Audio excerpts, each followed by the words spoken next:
ఈరోజు ఏమి నేర్చుకుంటారండి మనుషులు సినిమాలు చూసి? కొంతమంది అంటుంటారు, వెసిలి గారు మేము సినిమాలో మంచి తీసుకుని ఏం వదిలిపెట్టేస్తున్నాం. అబ్బా, ఎంత సమర్థనీయమైన మాటలు మాట్లాడారు. కొంతమంది మంచి తీసుకుని చెడు వదిలిపెట్టేస్తున్నారట.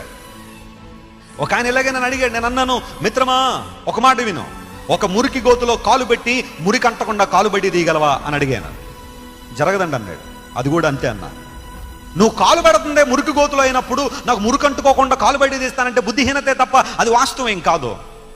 మనిషి చెడుకు ఆకర్షణీయమైనంతగా మంచికి ఆకర్షితుడు కాలేడు. ఈ విషయాన్ని ఎప్పుడు కూడా గుర్తుపెట్టుకోండి. ఎందుకంటే పాప స్వభావం మనిషిలో ఏలుబడి చేస్తుంది కాబట్టి నువ్వు ఎక్కువగా చెడు వైపు ఇంక్లైన్ అయిపోతుంటావు. అసలే అలాంటి పరిస్థితుల్లో నువ్వు చూడకుండా వాటిని చూస్తే అందులో నువ్వు మంచి ఎంత నేర్చుకుంటావో తెలియదు, కానీ చెడు మాత్రం ఖచ్చితంగా నేర్చుకుంటావు. అందును బట్టే దేవుడు అలాంటి వాడికి దూరంగా ఉండమన్నాడు. సమయం ఉందా? నశించిపోతున్న ఆత్మల కొరకు ప్రార్థన చేయి. ఎవరైనా కష్టాల్లో ఉంటే వారికి సహాయం చేయి.